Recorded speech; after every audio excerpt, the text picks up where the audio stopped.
Don't know why you would want to, but yes. But yeah, today I understand.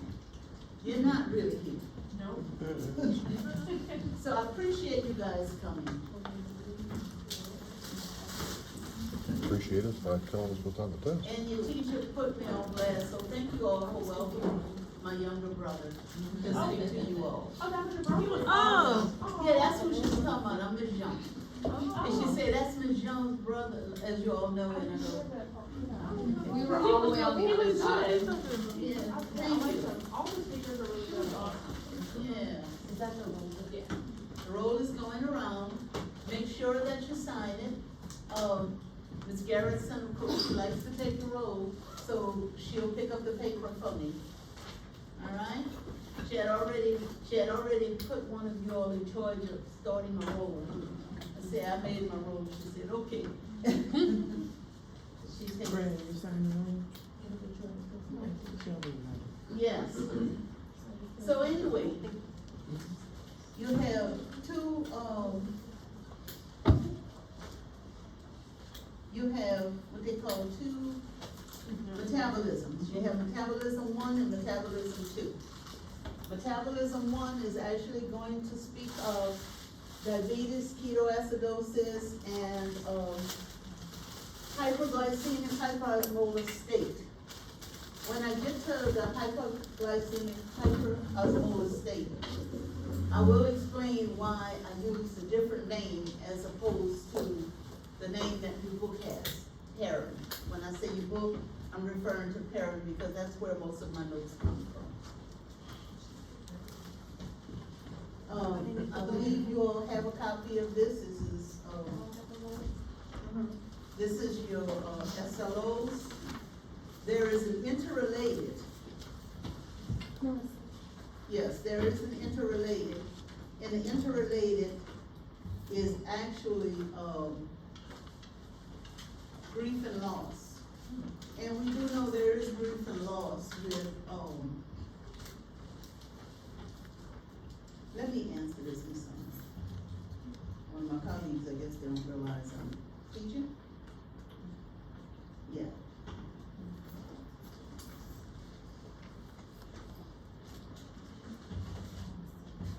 One word, lecturing.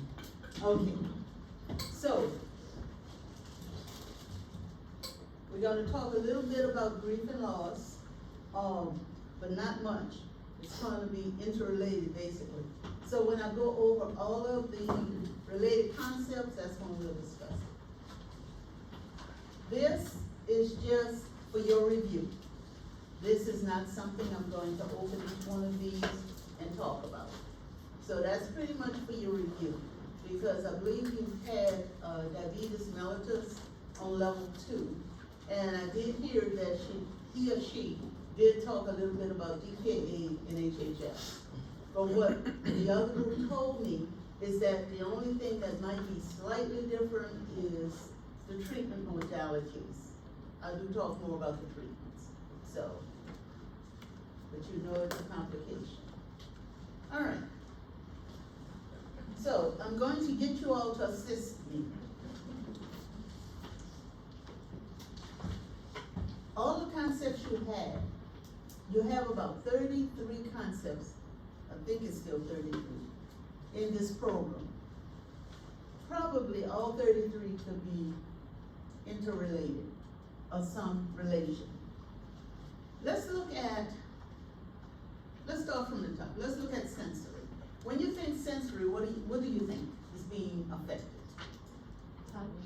Touch, eyes, hearing. What is one of the main problems they have in their legs? Neuropathy. So that's a kind of a sensation, that's a sensory. Very good. Now, if you don't control the glucose, it just gets worse. It gets worse, all right? Help me to relate oxygenation to having a high blood sugar. The blood vessels. Okay, she said the blood vessels, so she brought perfusion in. So by narrowing the blood vessels, what's happening to the oxygen? It's depleted. So let's talk oxygen. You start breathing faster. Yes, because why? You're trying to blow off The blood. the. Blow off. off. Blow off the CO2, the acids. You have a lot of acid in, like especially DKA. So it helps blow off the CO2. Remember when you had the lecture with the ventilator? Think about that. They said if you want to blow off some of the CO2, you're gonna what? Increase the rate, right? So, same here. All right. So, it is what they call, it can do what they call a multi-system complication, meaning every system can be affected by this. We talked about the blood, the perfusion. We started at the perfusion. So when we think about the perfusion, what's happening to the blood? How does it flow? How does the blood flow in a patient that has hyperglycemia? Slow. There you go, that's the word I'm looking for. Slow, thick blood, viscous blood, right? All right. What happens when the blood is viscous? It's actually remodeling the vessels. Your microvessels, for example, capillaries, that's being remodeled, as well as your macro vessels, like the renal system, your renal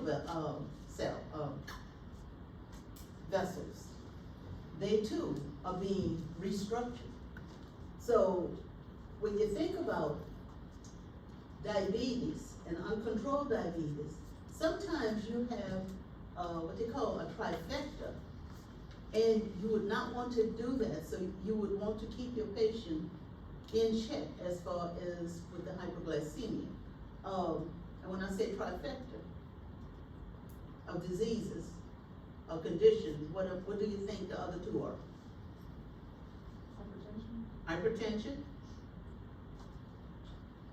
Cholesterol. Huh? Cholesterol. Well, cholesterol and hypertension together, but there's one other system. Renal failure. There you go. All right. You know, so all three of them, sometimes they're together, and the prognosis for that patient is very poor a lot of times. So it's always good to make sure that you maintain some type of control. Your cellular metabolism is going to be suppressed since the nutrients and the oxygen cannot get to the cells, right? All right, and one thing I want you to know about the renal system, well, I'm gonna ask you, maybe you can tell me.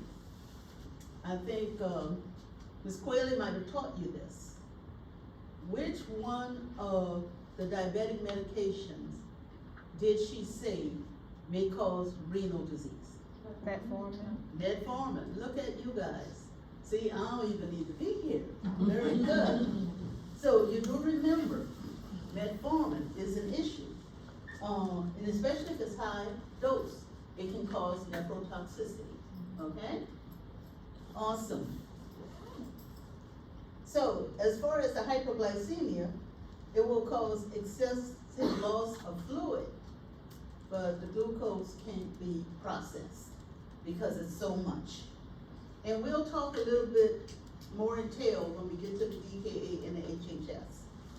All right? So let's see what else I got on here. I talked perfusion, I talked elimination. Electrolytes. What about the electrolytes? What do you think's happening if the patient is hyperglycemic initially? They're dehydrated. Think about dehydration. Think about your concepts. Think about dehydration. So, if a patient is dehydrated, what about the electrolytes? What do you see happen? Okay, come on, hi, okay. I'm reading your lips over there, I think. Elevated? Your potassium would be elevated, your sodium would be elevated, because the patient is basically dehydrated. All right? That's how they start off. So now you see an interrelation of your electrolytes. I want you to see your patient as a whole being. Even though we have to teach you by parts, when you really think about it and you really start working as a nurse, I think in the first 6 months, it's gonna start to click. And some of you, it might start clicking when you first hit the door. I don't know. But it's going to start clicking. Oh, that's right. Oh, this crossed over to this. If you notice, a lot of our lectures look like they interconnect. And that's the reason for that. All right. The nutrition, for sure, is, and the mobility. That's very important in the diabetic. So we really need to make sure that we use the preventative method of teaching them to move, to eat the proper foods, because your mobility could be affected, right? And when your mobility is affected, then you're less likely to really increase your activity like you should. So, why do I have tissue integrity right there by mobility? You have decreased healing. You have a decreased healing process, right? So if you got a healing process that's decreased, they might even lose a limb. They may lose a toe. I lose anything on my body, I tend to breathe. So if I start breathing, how are we gonna handle it? How will we handle that? What would you do as a nurse? Incorporate social services, some kind of counseling, your behavioral health consultants. Sometimes they just want to talk. So it just depends on the process and the situation. All right? So, thank you for helping me with that. Which one I didn't cover? Got them all? Yes. Very good. Thank you, guys.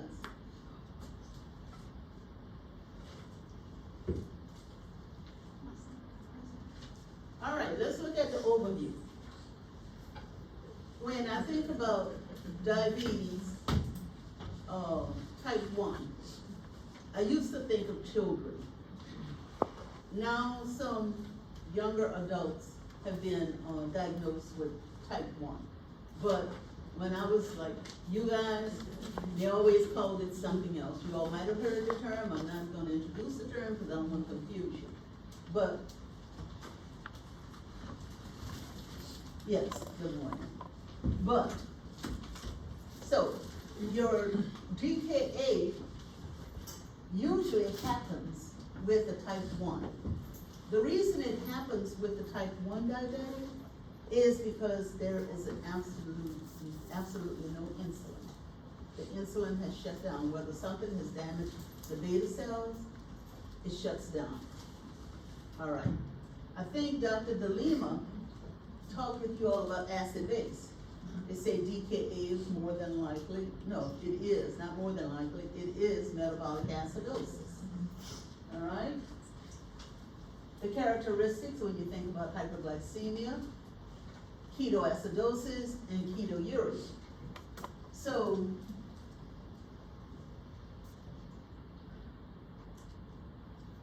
I'm gonna refresh your memory about what's really going on here with DKA. Why DKA? Well, acidosis. What's happening is the cells cannot be fed. It's like, because there's no insulin to carry the glucose into the cells. So now the body is panicking. The body is trying to make a point of, oh, I got to get this energy to these cells, especially the brain cells. You know, I got to get this energy. So what it does, it say, hey, liver, come on, help me out here. I need some energy. So you get the energy.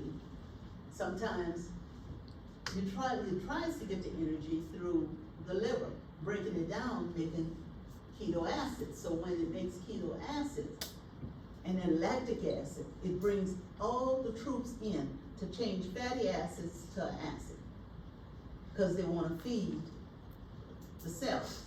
However, now the glucose is just raising up higher, because it still cannot get energy into the cells. No energy into the cells, what happens? Death. It's just like, if you don't eat for a long period of time, now some of you maybe can fast for 40 days, I'm not one of them.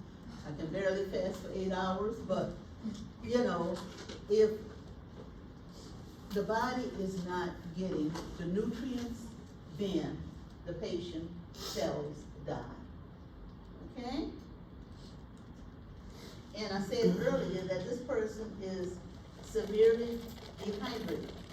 Now somebody mentioned earlier about the breathing. What is that type of breathing called again? Kuzmo. What's happening with Kuzmo? How are they breathing? Rapid, kind of labored, deep. All right? Awesome. So, now the DKA, I told you about the acid and all of that happening. Well, why they losing fluid? Because now we got something that's called osmotic diuresis, because the body is giving away all of this fluid because it's trying to liquefy that thick blood. So now you're in something that's called osmotic diuresis. All right, so you go, the DKA, you go from acid to osmotic diuresis. And when I get to HHS, I'll point out the differences to you. Okay? Any questions so far?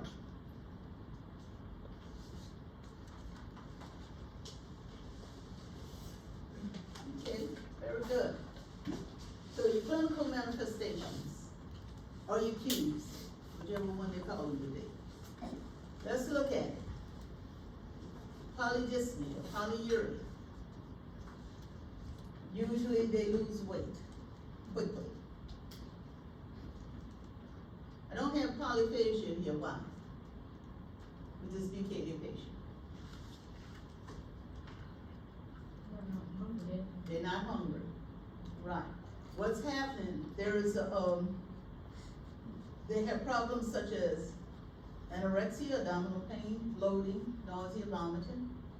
What is a term that you would use if you're discussing the GI tract? It's what?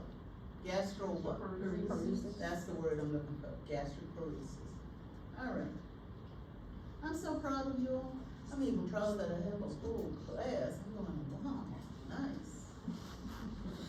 I don't know if you did, but you know, thank you. Thank you for at least fooling me. Hey, Deshawn, 3 of these groups, I don't have the pleasure of having 115 with me, and I haven't had 114 yet, but 3 of them have been in the supply closet with the fluids. Oh, yeah. With the hypotonic, isotonic, and hypertonic, so ask away, because they're ready for you. Yeah, that would be metabolism too. I'm not gonna bother with it Shoot, today. that's not today? I'm not gonna bother them today. Oh, I'll sorry. bother them next week. I'm so excited. Still stay excited, the fact that they know it, yeah. They know. Because to be honest with you, I separated, I could have very well put it in here, but I separated it on purpose because, since it say 1 and 2. Because at one time, they were both together. Then they decided I wasn't talking enough, so then they decided to make metabolism 1 and 2 is like, But I'm okay with it. So let's talk about dehydration. Dehydration for this patient is like dehydration for any other patient. So, how would I tell with the skin that the patient is dehydrated? Tinted, what? I heard turgor. Skin turgor. Eyes. Okay, good. Dry mouth. Awesome. And there is a hypotension that I bring the patient from lying to sitting up. What's that? Orthostatic. Very good. So they tend to get orthostatic hypertension. And in some instances, they even have what they call change in mental status.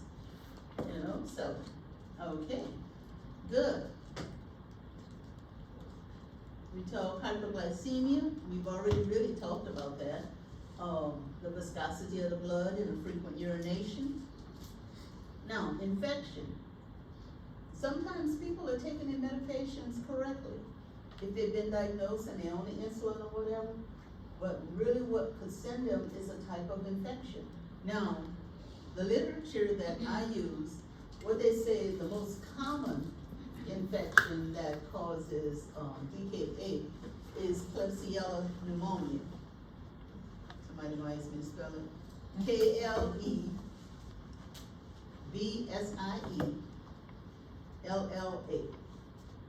Klebsiella pneumonia. Can you spell it one more time? Sure. Klebsiella.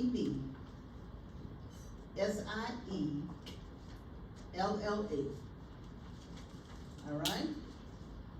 That one is most common, according to most of the literature I read. So, yeah, WBCs are what? They're gonna increase, right? What's the normal WBC? 5 to 10, very good. Now, ketosis. What would their breath smell like? Yes. Yeah, I can't remember liking this gum juicy fruit. Somebody told me it smells like juicy fruit, I don't know. My mom used to say that about my daddy. I was like, Mom, does it smell like juicy fruit? He does. I'm like, call 911. There you go, right. So anyway, I went to Spearman after that. I didn't want anybody to roll up on me and think I'm I'm in DKA when, actually my blood pressure might be jumped up. All right, we've already talked about metabolic acidosis. We said the cool, small breathing, we described that, right? Okay, now shock. What happens to your hemodynamic numbers when you're in shock, when a patient is in shock? What goes up? Good. Heart rate's up, so what happens to the blood pressure? It goes down. Oh, you'll show signs of organ failure. Those are issues that you have with shock, all right? And you pretty much treat the high blood pressure just like you would normally treat it, right? Dopamine. So the medications don't change. So you see how interconnected. Am I gonna ask questions about dopamine? I'm not sure. Can't remember. But the tachycardia. What do you use for tachycardia? Y'all got this. Come on. Slow that train down. A better blood. Oh, the lows. The lows. The old laws. All the lows. Very good. Okay. Now, I just finished spending all this time telling you that DKA happens in type 1. But I'm about to throw a wrench in here, because I'm about to tell you, oh, it happens in type 2 also. But medications usually cause that to happen in type 2. All right? Now, you all already knew about the steroids. I'm sure she talked about the steroids. When I say she, I'm talking about Ms. Coyle. As far as the steroids, they like to watch the sugar and everything with that. So basically, these and other medications, now this is not an exhaustive list of medication, because I didn't want you to remember all of these different medications.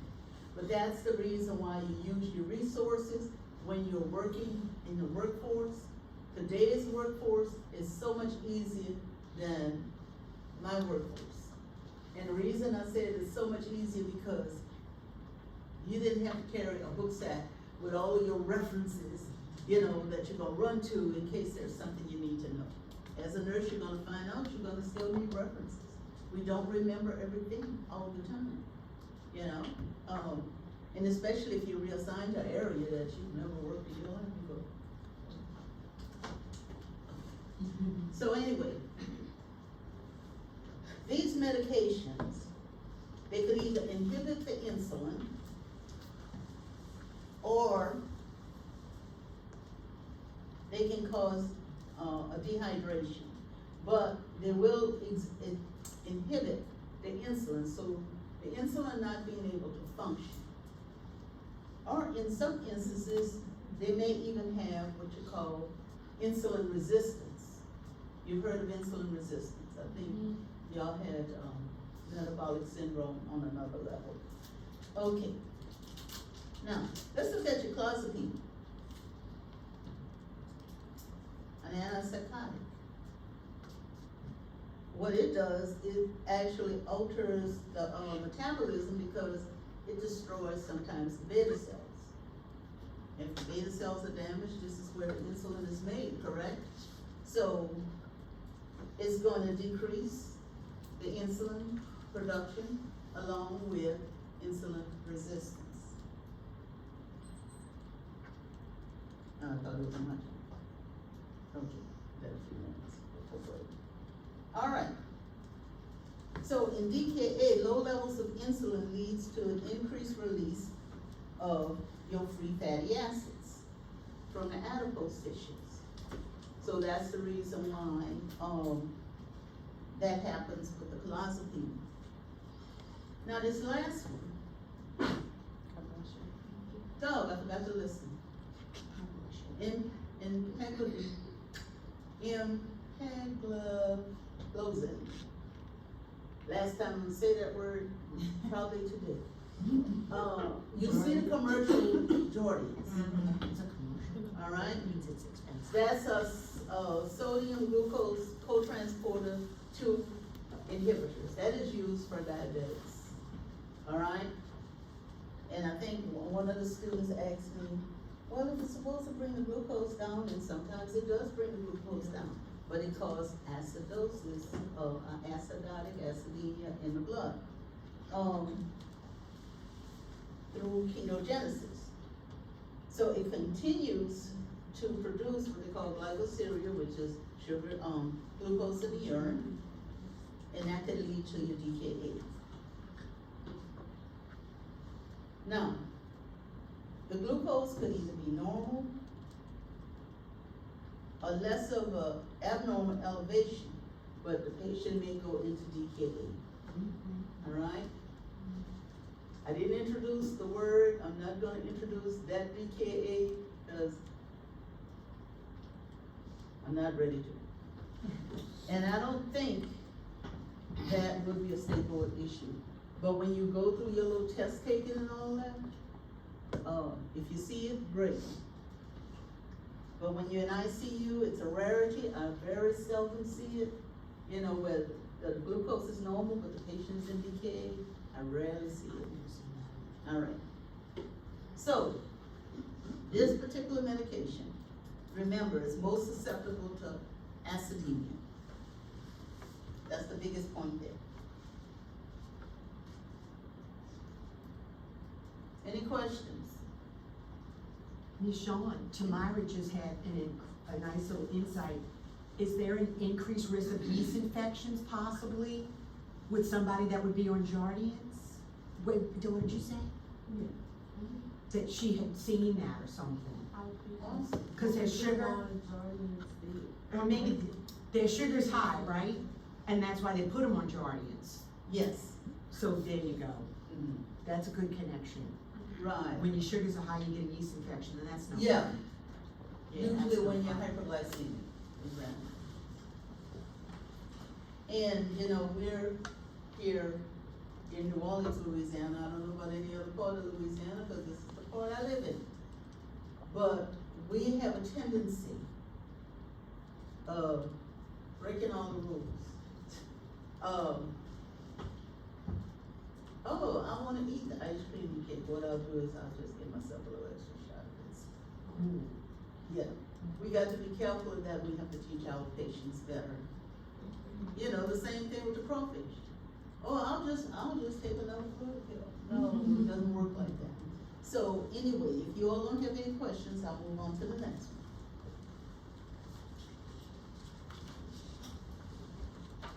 Anion gap, yes, you'll need to know this formula. I'm not sure when you need to know it, but you do need to know it. So, the anion gap is what they usually used to tell just how, where the metabolic acidosis lie in this patient. When you get in the hospital, you might see different numbers for norm, but for testing purposes, this is what your books are saying, that's normal from 10 to 17, all right? You need to know your norm, you need to know the formula. Now, what they usually do with this is they use it to make a determination to help them to decide if they're gonna take the patient off of IV insulin drip and put them up some subcutaneous. You know, they may give, subcutaneous insulin, that's the SC. If the patient's blood glucose is 200 milligrams per deciliter, if the pH is greater than 7.3, and the bicarb is above 18, and the anion gap is normal. So what's considered normal is 10 to 17, all right? So if it's 18, it's a little elevated.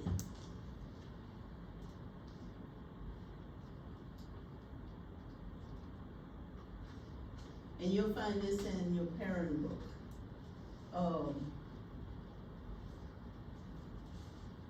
Just know that when you give the patient bicarb, sodium bicarb, I'm sorry, because bicarb's in the body, but the sodium bicarb, they give sodium bicarb if the pH is less than 7.2 and or the HCO3 is less than 20. So if the pH is less than 7.2 and or the bicarb is less than 20, they usually give them bicarb and antibicarb. You know, so, I mean, practices are different. When you get into the real world, you'll see it's not always textbook. So I'm gonna repeat it one more time because I see somebody trying to get the numbers down. So, if the patient's pH is less than 7.2 and or the bicarb is less than 20, they usually give them sodium bicarb IV push. Okay?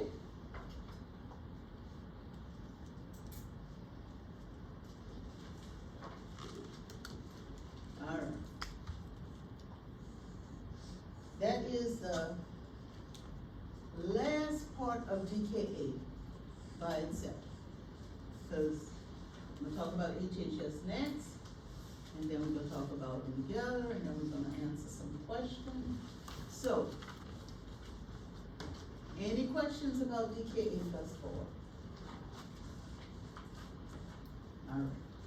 If in fact, nothing is coming to you right now, but it comes to you later, my email is like bjean@dcc.edu. There will also, if it's not already up, there will also be a discussion board for test 3. So if you're one of them shy type and really don't want to ask questions on the discussion board, I also look at emails, all right? If I don't answer you in at least 48 hours, hit me again, because it must have got lost in the shuffle, all right? But I don't mind answering your questions. All right. Oh, forgot about this. So this is the way I broke it down. This is the way you work it out.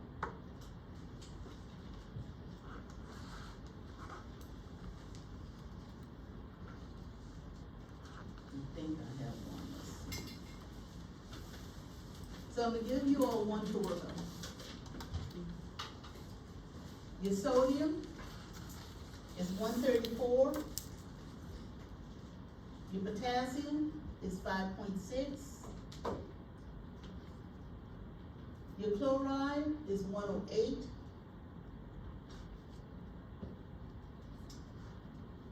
Your bicarb is 16. Let me know what the anion gap is for this patient. Sodium 134. Potassium 5.6. Chloride 108. bicarb 16.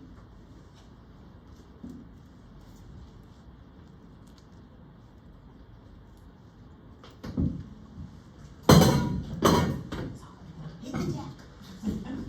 I'm just like the OTG. That's funny. I'm shell shocked.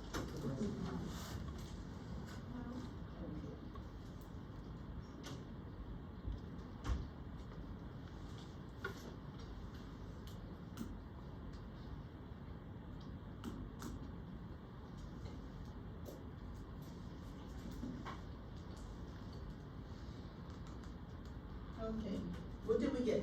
15.6. 15.6. And if I would ask you that, I would tell you whether it's to the 10th or the whole number, all right? Okay. It's very simple to calculate. Good thing about it in real world, you don't have to calculate it too much, but at least I don't think you have to. It depends on where you're working. All right.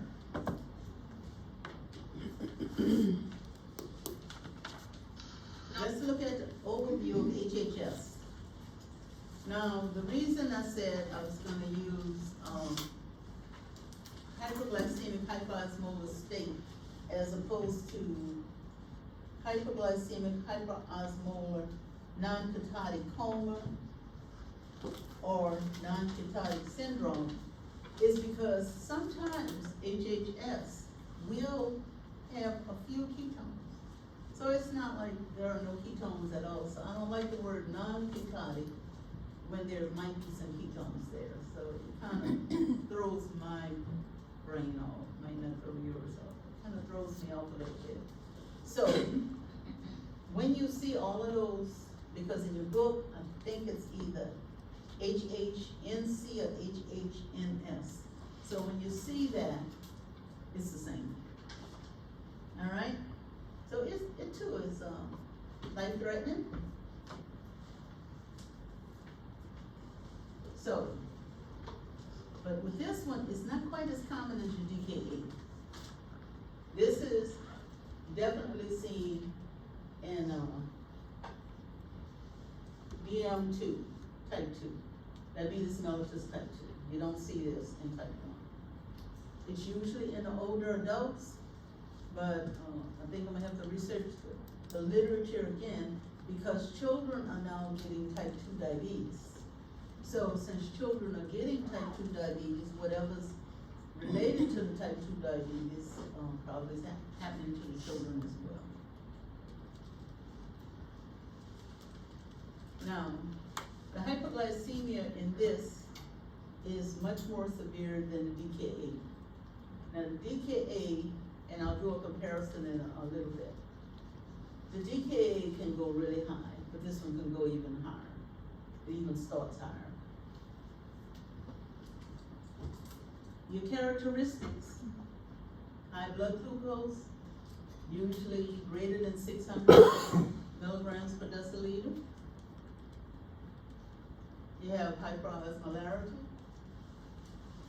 which very concentrated blood. You have dehydration, and you may have some ketones, but not like you would have in a DKA, because it does not start from an acid, okay?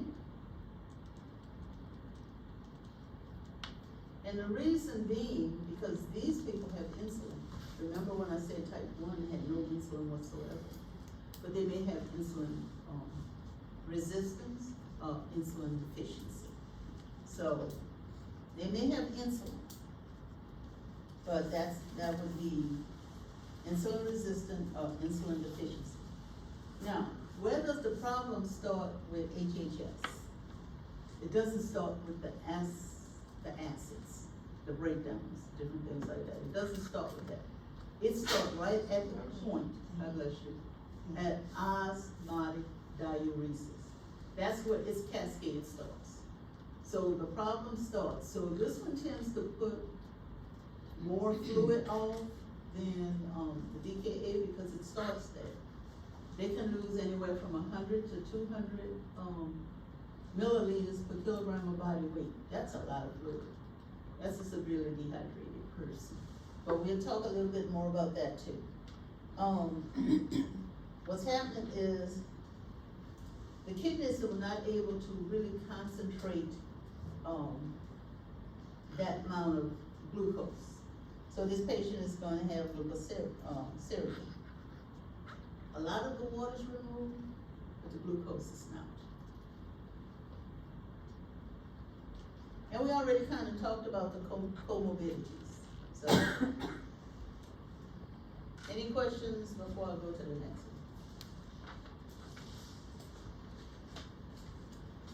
one? Okay.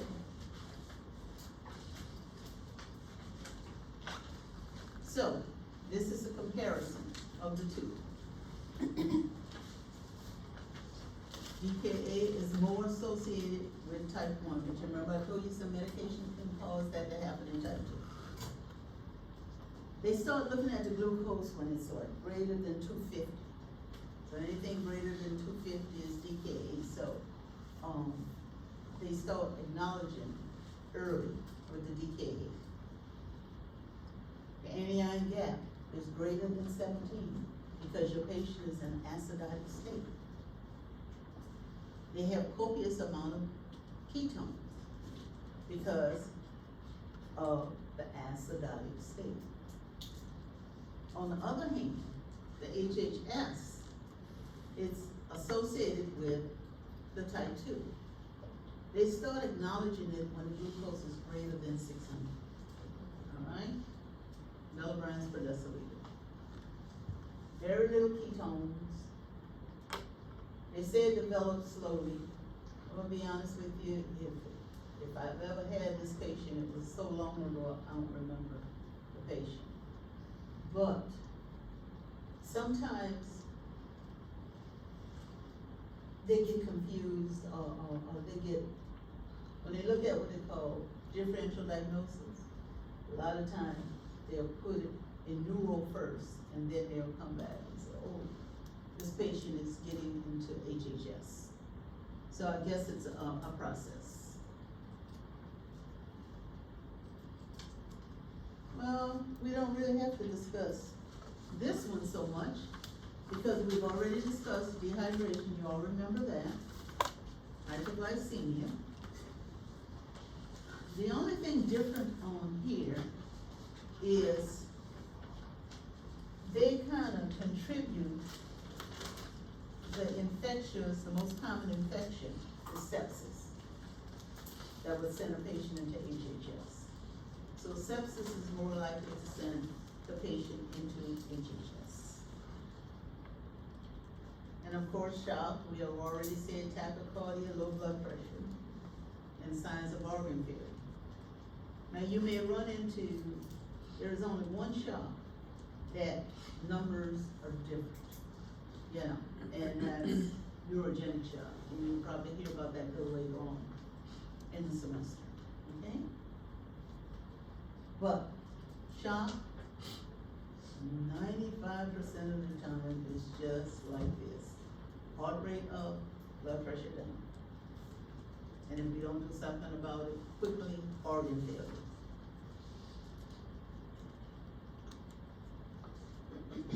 So, I'm gonna cover some medications, not a lot. But just to let you know, some medications causes a patient to go into HHS. And what's happening here is either raises the serum glucose or it inhibits insulin production. Alright? So, street drugs, anesthesia, antiarrhythmics, beta blockers, we already talked about the beta blockers, corticosteroids, some diuretics, and etc.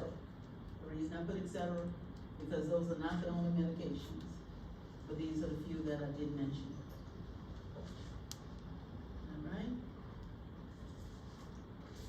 Did I get y'all the name any of the beta blockers? I think y'all named them for me, didn't you? Yeah. I said the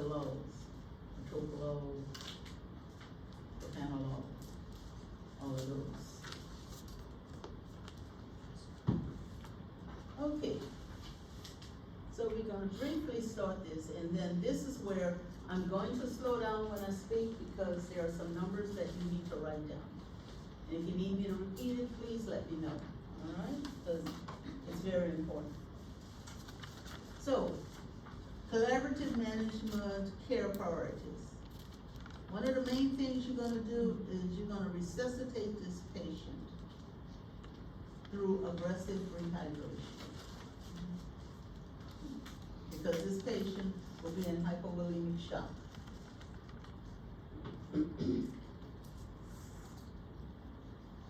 You're gonna support the hemodynamics, meaning if the blood pressure is too low, you're gonna treat it. If the, heart rate is too high, you treat it.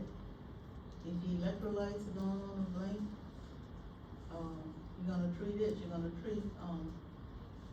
gonna work on controlling the hyperglycemia. And, okay, sorry, that's just to let me know to get ready to shut up. Okay. Hey, sometimes I need that. We're gonna talk about the electrolyte management, we're gonna talk about managing causes. Example, infection. Infection is a cause. All right, so be back at 9:30, and